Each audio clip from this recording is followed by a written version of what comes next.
Hi everyone, welcome back to my channel cook and life.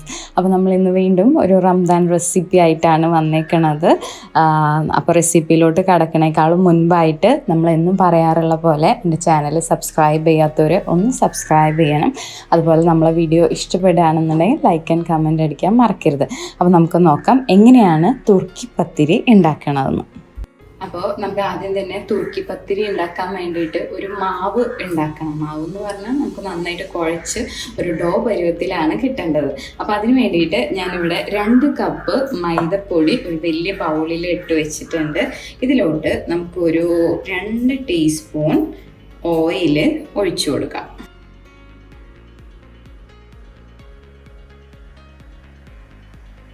ഇനി നമുക്കിതിലോട്ട് ആവശ്യത്തിന് ഉപ്പ് ചേർത്ത് ജസ്റ്റ് ഒന്ന് കുഴയ്ക്കണം. എന്നിട്ട് നമുക്ക് ആവശ്യത്തിന് വെള്ളം ചേർത്ത് വീണ്ടും കുഴയ്ക്കാം. ഇനി നമുക്ക് ആവശ്യത്തിന് ഉപ്പ്, നമുക്ക് കുറച്ച് വെള്ളം, നന്നായിട്ടൊന്ന് മിക്സ് ചെയ്ത് കൊടുക്കാം. വെള്ളം എല്ലായിടത്തും മിക്സ് ആയതിനു ശേഷം നമുക്കിതൊരു മാവ് പരുവത്തിൽ കുഴച്ചെടുക്കാം. അപ്പം നമുക്കിവിടെ നന്നായിട്ട് കുഴച്ച് വെച്ചിട്ടുണ്ട്. ഈ ഒരു പരുവത്തിലാണ് കുഴച്ച് വെക്കേണ്ടത്. അപ്പോൾ ഇനി ഇതിനെ ഒരു 10 മിനിറ്റ് മൂടി വെച്ചിട്ട് നമുക്കൊന്ന് സെറ്റ് ചെയ്യാം. ആ ഒരു ഗ്യാപ്പിൽ നമുക്കിതിന് വേണ്ട മസാല ഉണ്ടാക്കിയെടുക്കാം. ഇനി നമുക്ക് മസാല റെഡിയാക്കാൻ വേണ്ടിയിട്ട് ഒരു ഫ്രൈ പാൻ വെക്കാം. അതിലോട്ട് നമുക്ക് ആവശ്യത്തിന് ഓയിൽ ഒഴിച്ചു കൊടുക്കാം. ഞാനൊരു 4 ടേബിൾ സ്പൂണോളം ഓയിൽ ഒഴിച്ചിട്ടുണ്ട്. ഇനി അതൊന്ന് ചൂടാവുമ്പോൾ നമുക്ക് സവാള ചേർത്ത് കൊടുക്കാം. ഇനി നമുക്കിതിലോട്ട് ഒരു ടീസ്പൂൺ ജിഞ്ചർ ഗാർലിക് പേസ്റ്റ്, പിന്നെ അതുപോലെ ചെറിയ കഷ്ണങ്ങളാക്കിയിട്ട് ഒരു 4 പച്ചമുളക് വെച്ചിട്ടുണ്ട്. അത് ഇതിലോട്ട് ആഡ് ചെയ്ത് നന്നായിട്ടൊന്ന് ഇളക്കിയെടുക്കാം. നമുക്കിനി മസാലപ്പൊടികളായിട്ടുള്ള ആദ്യത്തെ ഗരം മസാല കുറച്ച് ചേർത്ത് കൊടുക്കാം. 1 ടീസ്പൂണിൻ്റെ അടുത്ത് ചേർത്തിട്ടുണ്ട്. പിന്നെ കുറച്ച് മുളക് പൊടി, അത് നിങ്ങളുടെ ഇഷ്ടത്തിന്. 1/2 ടീസ്പൂൺ, അധികം സ്പൈസി ആവുന്നുണ്ടെങ്കിൽ അത് 1/2 ടീസ്പൂൺ ചേർത്താൽ മതി, അല്ലെങ്കിൽ 1 ടീസ്പൂൺ ചേർത്ത് കൊടുക്കാം. ഞാൻ കുറച്ച് മഞ്ഞൾപ്പൊടി ആഡ് ചെയ്യുന്നുണ്ട്.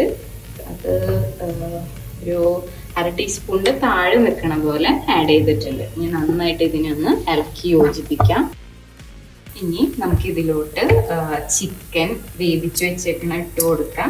അപ്പോൾ ഞാനിതിൽ ആകെ മഞ്ഞൾപ്പൊടിയും കുരുമുളക് പൊടി, ഉപ്പ് മാത്രം ചേർത്തിട്ടുള്ളൂ. എന്നിട്ട് മിക്സിയിലിട്ട് ജസ്റ്റ് ഒന്ന് ക്രഷ് ചെയ്തെടുത്തതാണ് കേട്ടോ. ഇത് നന്നായിട്ട് ഇതിനൊന്ന് ഇളക്കി മസാലയൊക്കെ യോജിപ്പിച്ച് കൊടുക്കാം. ഇനി നിങ്ങൾക്ക് എന്തെങ്കിലും ഉപ്പ് നന്നായിട്ടൊക്കെ വേണമെന്നുണ്ടെങ്കിൽ ഈ നേരത്ത് ആവശ്യത്തിന് ഉപ്പ് ചേർത്ത് കൊടുക്കാം.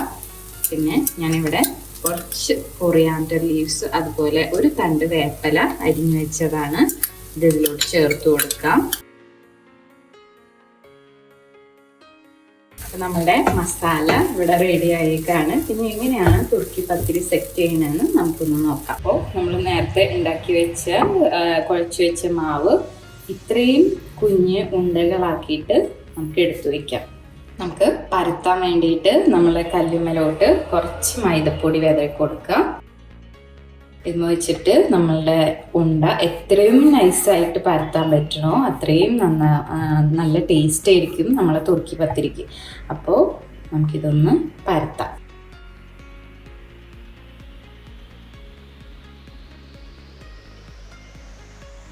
അപ്പോൾ ഞാൻ ഏകദേശം ഒരു റൗണ്ട് ഷേപ്പിൽ ഇവിടെ പരത്തി വെച്ചിട്ടുണ്ട്.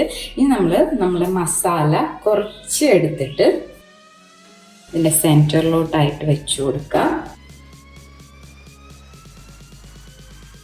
വെച്ച് കൊടുത്തതിന് ശേഷം നമ്മൾ മുട്ട പുഴുങ്ങിയത്, ഞാനിവിടെ 5 മുട്ട പുഴുങ്ങി വെച്ചിട്ടുണ്ട്.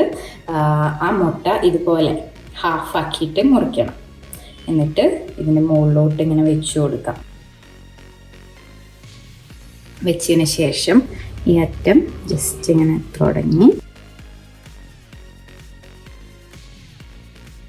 നമുക്കിങ്ങനെ ഒരു കിഴി പോലെ ആക്കി കൊടുക്കാം.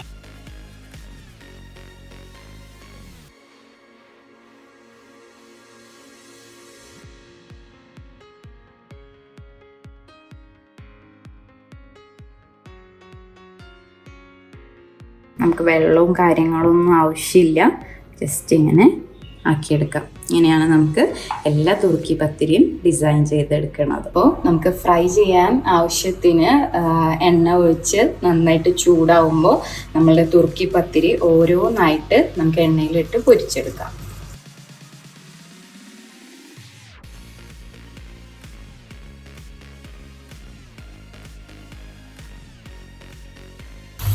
ഇവിടെ തുർക്കി പത്തിരി റെഡി ആയിട്ടുണ്ട്. ഈ ഒരു കളറാവുമ്പോൾ നമുക്ക് കോരിയെടുക്കാം. അപ്പോൾ നമ്മളെ തുർക്കി പത്തിരി റെസിപ്പി എല്ലാവർക്കും ഇഷ്ടപ്പെട്ടു എന്ന് വിശ്വസിക്കുകയാണ്. എല്ലാവരും ട്രൈ ചെയ്ത് നോക്കാം. അതുപോലെ എപ്പോഴും പറയാറുള്ള പോലെ എൻ്റെ ചാനൽ സബ്സ്ക്രൈബ് ചെയ്യാത്തവർ ഒന്ന് സബ്സ്ക്രൈബ് ബട്ടൺ ഞെക്കണം. അപ്പോൾ ഇനിയും നല്ലൊരു റെസിപ്പി ആയിട്ട് നാളെ കാണാം. Until then, take care. Bye bye.